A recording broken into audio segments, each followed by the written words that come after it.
It can't be overstated how important it is to be able to keep these pads clean and make it easy to keep these pads clean, because they're essentially just giant air filters.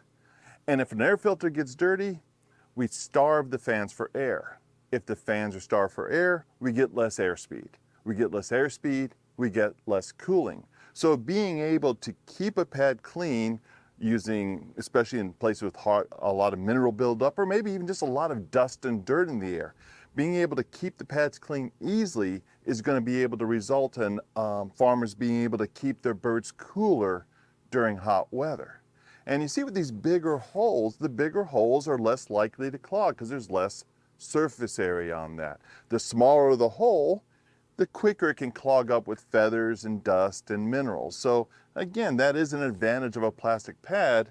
The bigger holes, the ability to clean them, ensures that we're going to have maximum airflow through the pads, which means we're going to have maximum airflow down the house, and we're going to end up with being able to keep our birds cool on even the hottest days during the summertime.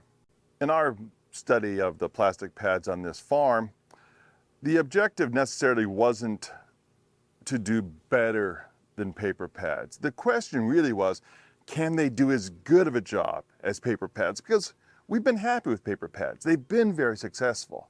So the question is, can we have a pad that can put up with bad water quality, that we can aggressively clean and be able to cool the same? And what we've seen with the plastic pad, with the right distribution system, with the right water flowing over it, that we can get just as good bird performance with a plastic pad as we do our paper pads. Which one cools more? They're both within probably a degree of one of another on a typical day. As with everything, there are advantages and disadvantages. So what's the disadvantage of a plastic pad? Well, first, right now, they're more expensive. And they might cost twice as much, but who knows what the price is going to happen in the next 5-10 years. But that is something to consider. But if you have pads that you're having to replace every 3-5 years just because of the water quality issues, then you could see, hey, it would be a very good investment. That would be well worth paying twice as much if the pads can last 2, maybe 3 times longer. The other disadvantage or potential weaknesses of a plastic pad is that they don't wick water like a paper pad does. If I don't put enough water on a paper pad, the water will wick throughout the entire pad and wet the entire pad. So if I have a clogged hole in my system or something like that, with a paper pad, if I have holes on each side that are working, they'll sort of come together, wick in the middle. The challenge with the plastic pad is that you don't really have that wicking ability like you do with a paper pad.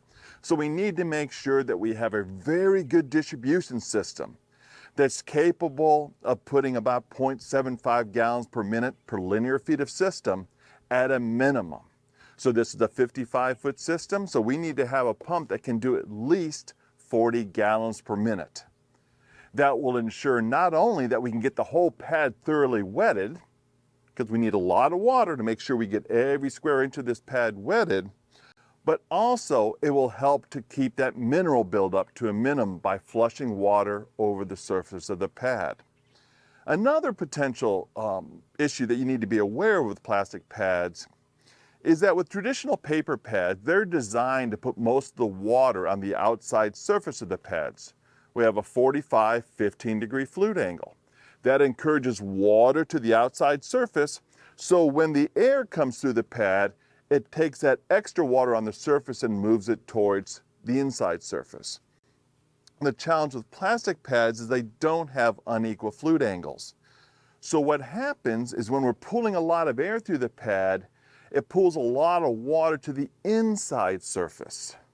Now that means it's not a major problem, but that means the doghouse is more likely to get wet, because those big droplets tend to fall on the floor. So in a paper pad, the inside surface tends to be a little bit drier, plastic pad a little wetter. Again, is it a major issue? If you have a doghouse and a little space there, yep, the floor will get wet. Not a major issue, but if you don't have a doghouse and you have the pad right up against the house, you have to be very careful with a plastic pad, because that water could go right into the house. One of the things you have to realize is that a lot of the systems that work with paper pads might not work with a plastic pad. Because a paper pad can wick out easily with a minimal amount of water, you can just put half the amount of water on the pad and that water will wick out and you'll get the cooling. And if you take that same system and put a plastic pad on it that doesn't have that wicking ability, you're going to find out that you're going to tend to get a lot more areas of the pad that are dry. And as a result, you'll get less cooling off the plastic pad. So that's one of the things I think is utmost important. You just can't take any house and put a plastic pad in it. It might work, it might not work, but it depends to a large extent the quality of the water distribution system. Can the system put a lot of water on that pad without making a total wet mess of everything? So many times, even with our paper pads, people are cutting back water flow because the distribution system isn't designed to put a lot of water in the pad. And again, we get by with that with a paper pad. But with a plastic pad, we need something better. So that's my point. With the right system, run proper, with the right water flow over the pad, we can get essentially the same amount of cooling off of a plastic pad as we do a paper pad. But we have to be really careful when taking a plastic pad and putting it in a substandard water distribution system.